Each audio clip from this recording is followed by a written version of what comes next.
When a man has no one but God. You see, when a man has no one but God, he walks into a realm where earthly attachments lose their grip and eternity becomes real. This is not loneliness.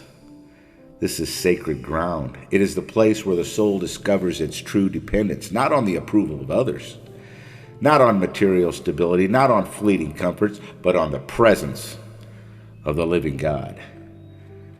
Some of the greatest men who have ever walked this earth were men who spent time in the wilderness of isolation. Abraham walked away from everything to follow a voice he could not see. Joseph was betrayed, sold, imprisoned, and forgotten. Elijah stood alone against kings and prophets of false gods. They all walked through the fire of solitude, but not a single one walked alone, and neither will you. You're not abandoned. You're being refined. You're not forgotten. You're being prepared. God is doing a work in you that no man can see yet. That's why you must not give up. Don't curse the silence. Don't run from the stillness. Stay with it. Something holy is happening. When the world leaves you behind, when friends fall away, when loved ones don't understand, when you stand at the edge of yourself and say, God, I can't take one more step, that's when heaven answers with power. That's when strength rises that's not your own. That's when peace comes in the middle of a storm, not because the waves stop, but because you finally see the one who walks on water. Faith is forged not in comfort, but in contradiction. When everything says you're alone, yet you choose to believe you're being held. And when everything says you're finished, you hear that still small voice say, I'm not done with you yet. That's faith. That's fire-tested belief, and that's unshakable. And God has always been in the business of showing up when all other options are gone. He doesn't need favorable conditions. He doesn't require a crowd. He doesn't wait for perfect timing by human standard. No. He steps into the prison cell, into the lion's den, into the fiery furnace, not after the crisis, but right in the middle of it. And he does it again and again for those who call on his name. Now, you may be feeling overlooked today. Maybe no one sees your pain. Maybe they see your strength, but not your struggle. They see the smile, but not the sleepless nights. And maybe, just maybe, you started to buy into that lie that you have to carry all this on your own. But I'm here to tell you, you don't. You were never meant to.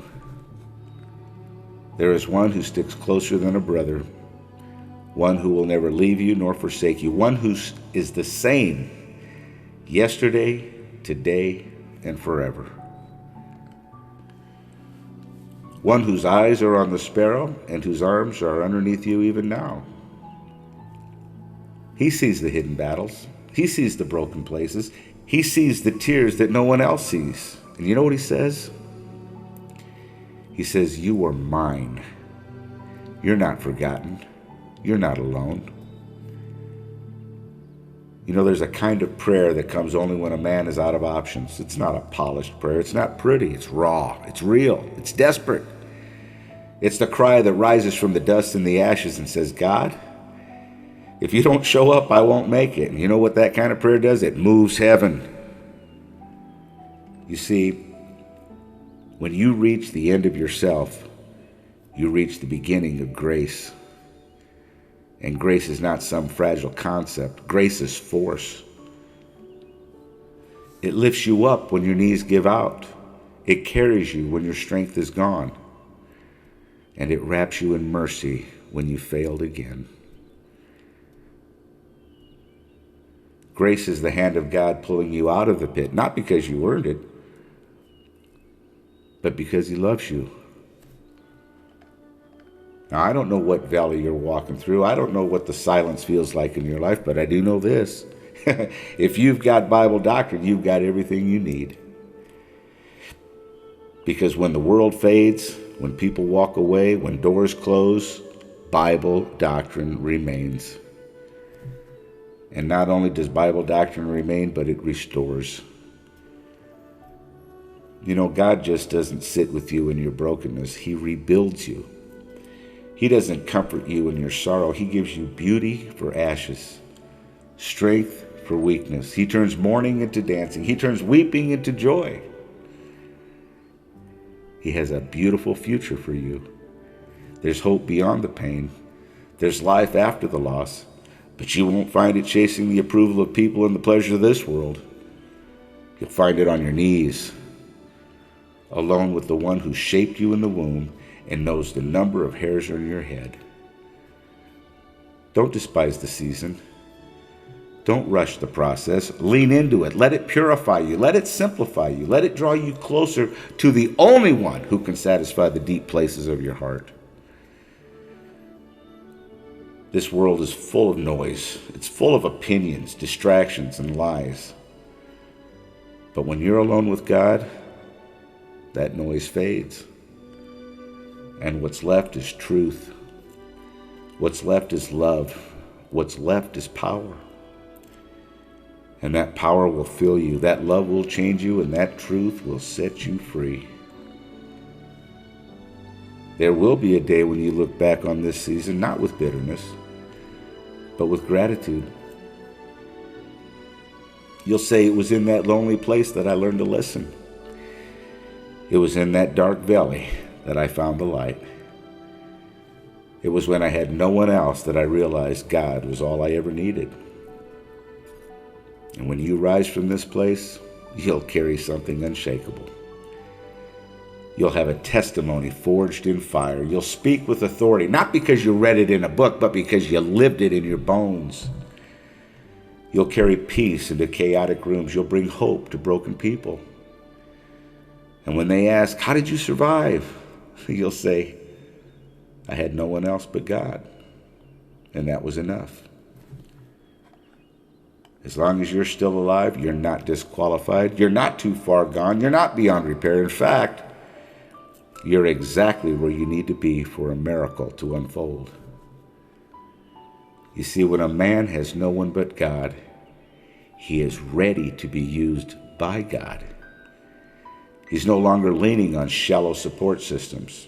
He's no longer intoxicated with applause. He's no longer chasing what can never satisfy. He's standing on the rock.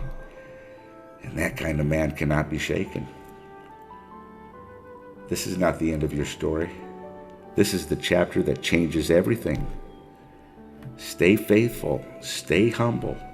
Stay available to the teaching of God's word. God is not done with you. He's writing something beautiful. Even if right now all you see are broken lines, trust the author. He finishes what he starts. When a man finds himself in the depths of solitude, it's easy for him to feel as though he has been abandoned by the world. The silence of an empty room, the absence of voices, and the lack of human presence can be overwhelming. In those moments, loneliness can feel like a curse, a painful reminder of what has been lost or of the relationships that have faded away. But what if this very solitude is not a curse at all? What if it's the sacred space where God works most powerfully in a man's life? The truth is, solitude is often where transformation takes place, where a man can hear the voice of God most clearly, and where his soul can be shaped for something greater. It is in the quiet, in the moments of being alone, that a man can strip away the distractions of the world.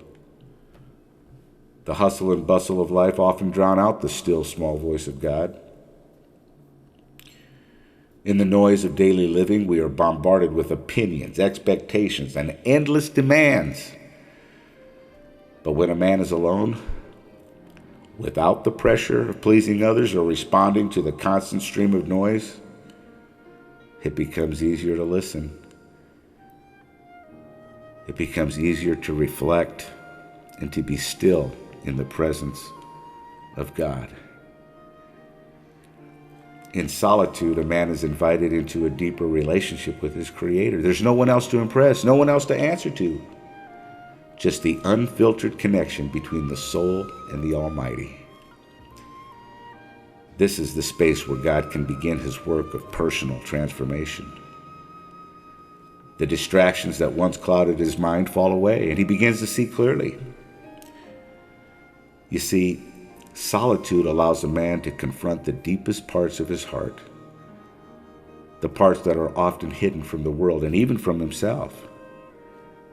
It's in the silence that we can see our weaknesses, our fears, our doubts, and our insecurities. But this is not a cause for despair. It's an opportunity for growth. For it is in these moments that God can meet us where we are, not in spite of our weaknesses, but because of them. God doesn't call the perfect. He calls the broken, the weary, the ones who have nowhere else to turn. And in the quiet, he begins to mold us into who we were always meant to be. Throughout history, many of the greatest individuals were not thrust into greatness by fame, fortune, or applause, but by seasons of solitude and challenge.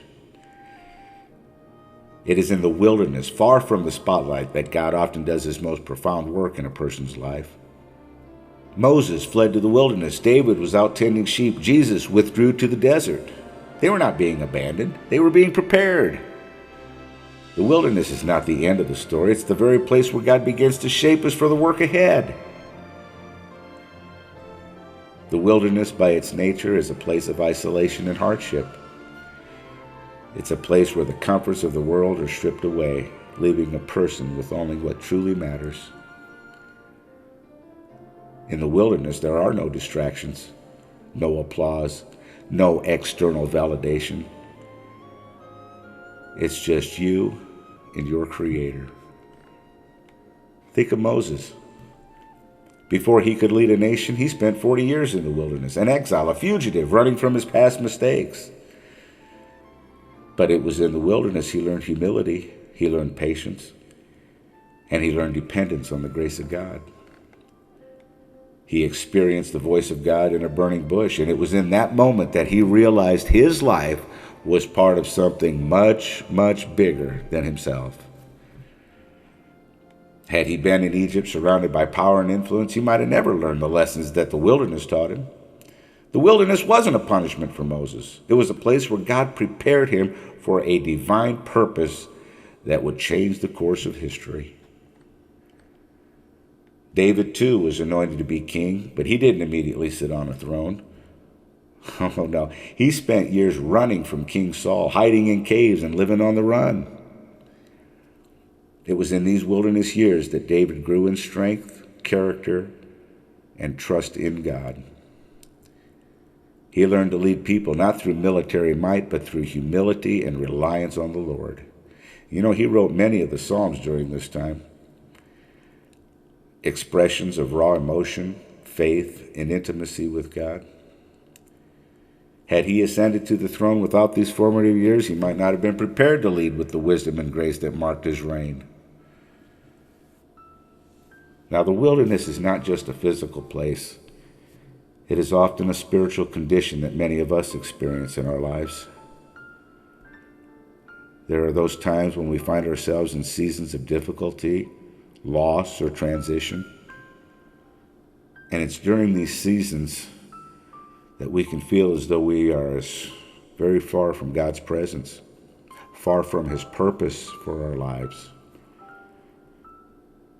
But the truth is, these wilderness seasons are often the very places where God is preparing us for something greater. They're not dead ends, they're launching pads for what lies ahead.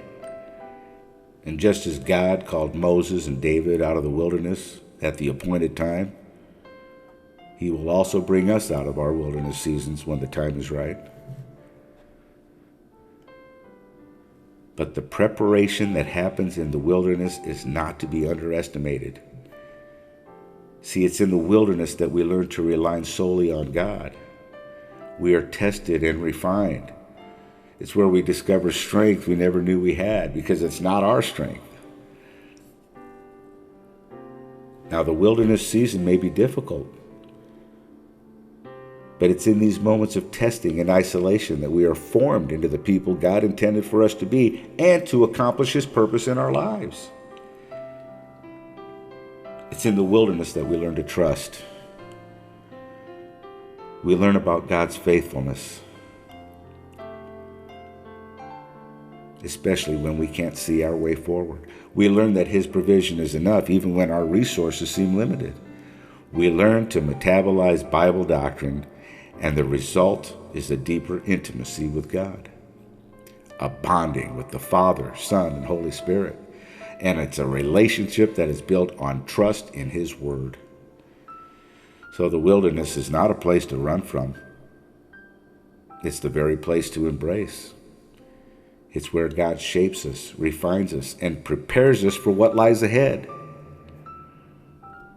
So when you find yourself in a season of solitude, struggle, confusion, remember this: you're not forgotten.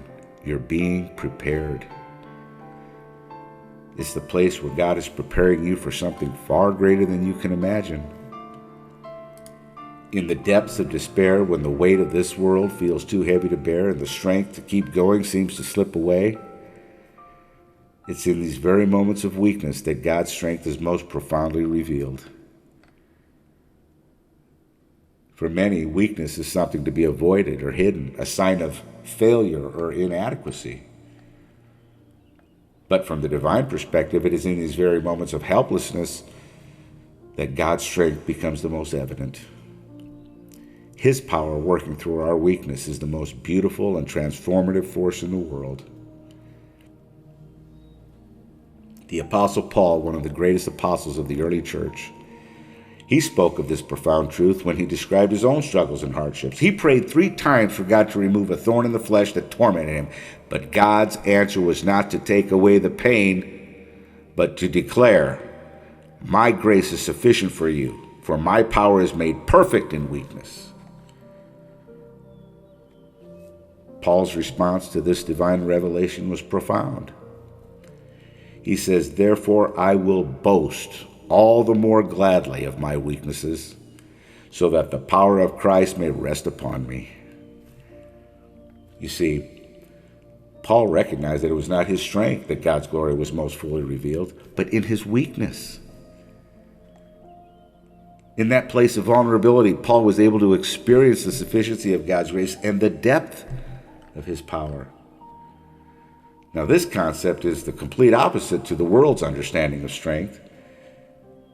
Today's society, we're taught to rely on our own abilities, to push through adversity with sheer willpower, to overcome challenges through personal strength and determination. But God calls us to a different way of thinking. He shows us that it's never about who and what we are, but about who and what He is. It's about what He can do in us and through us if we are willing to orient our thinking to His plan of grace. When we are at our lowest, when we feel completely powerless, we're often more open to God's work in our lives. Because it's then that we stop relying on our own ingenuity, our own wisdom, our own resources, and begin to lean fully on Him. It's in our very weakness where God's power shines. Now, His strength does not come to us in the way we expect. It's not a human kind of strength defined by physical might or self-sufficiency. It's a divine strength, a power that is gentle yet unshakable, a power that gives us the courage to stand when we want to fall, the wisdom to know what to do when we are confused, and the peace to endure when we feel overwhelmed. The strength is found in doctrine, because Bible doctrine is the stabilizer of the soul.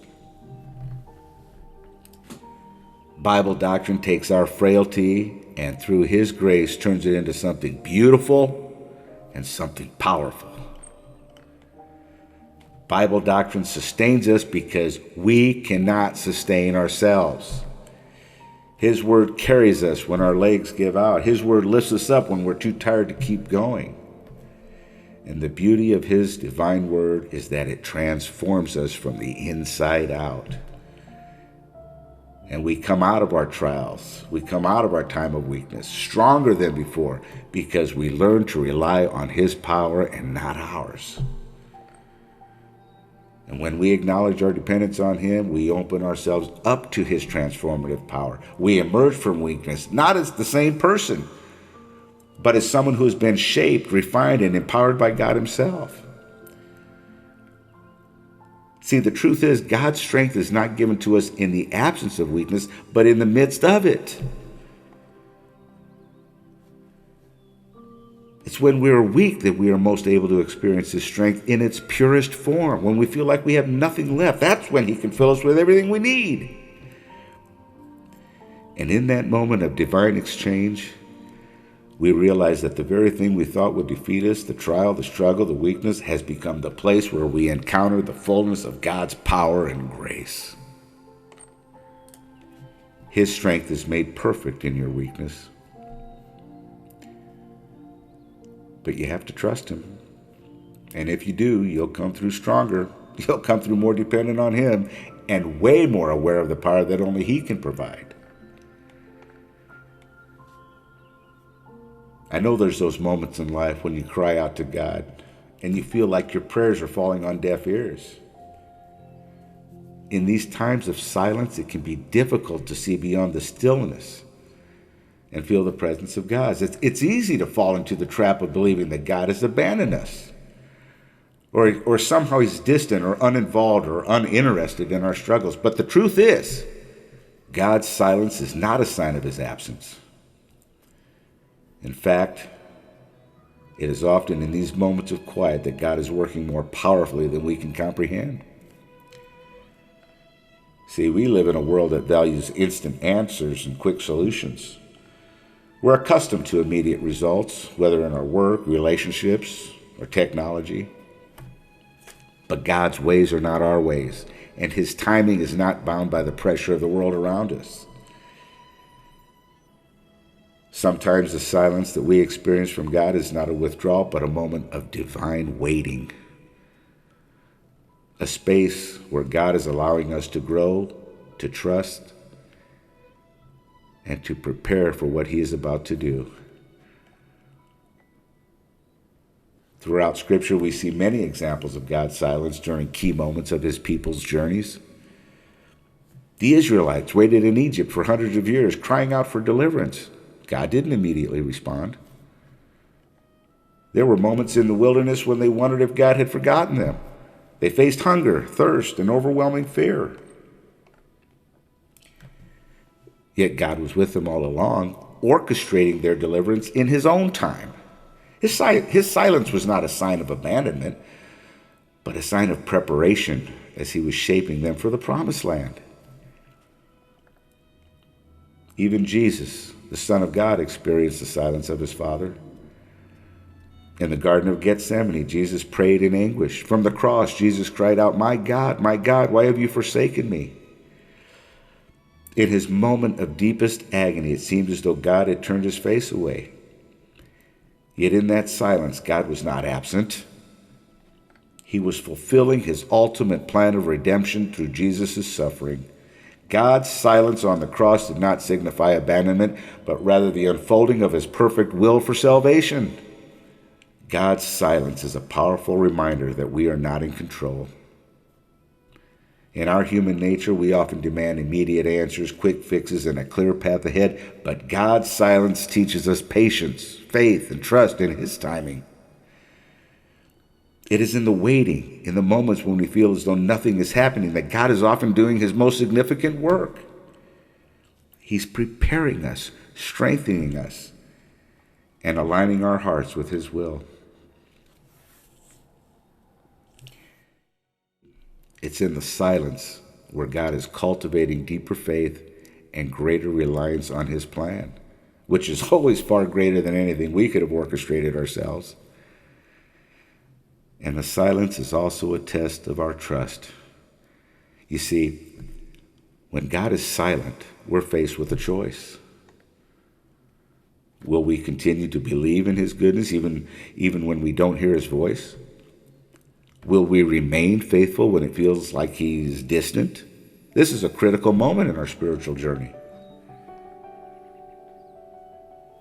God's silence invites us to trust not in what we can see, not in what we can hear, but what we know about his character. And we know that he's good.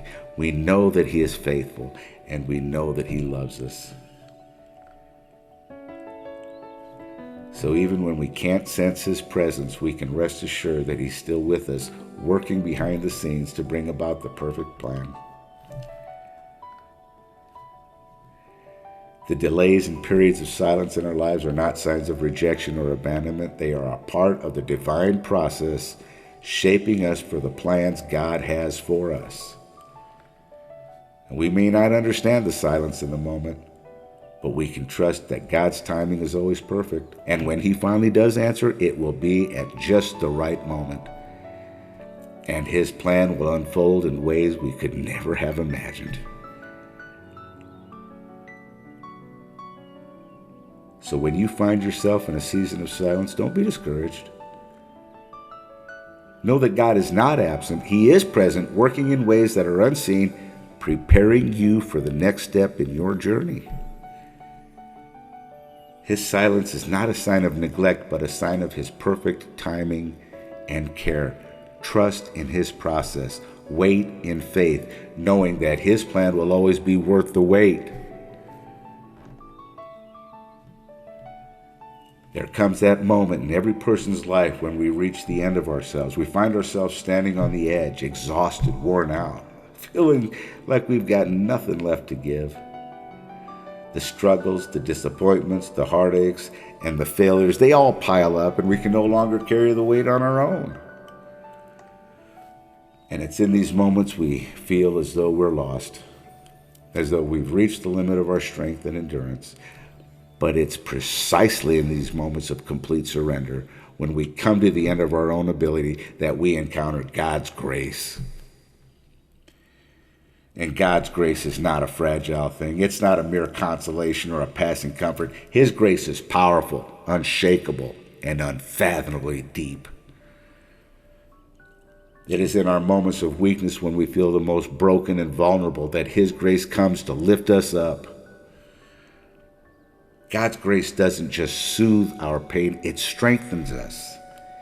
It gives us the power to rise again when we're too tired to stand, to move forward when we're certain we can't take another step, and to continue when we have failed miserably. God's grace doesn't just carry us, it transforms us. It's not only a source of strength, but also a source of healing. It mends the broken places in our hearts, restores what has been lost, and renews our spirits. It is in grace that we find the courage to forgive, the resilience to hope again, and the peace that transcends understanding. There may be moments when we feel utterly depleted, when we feel as though we have nothing left to give. But even in those moments, God's grace is not exhausted. It's infinite. It's sufficient for every trial, every challenge, and every heartache. When we come to the end of ourselves, it is only then that we are able to fully experience the power and sufficiency of God's grace.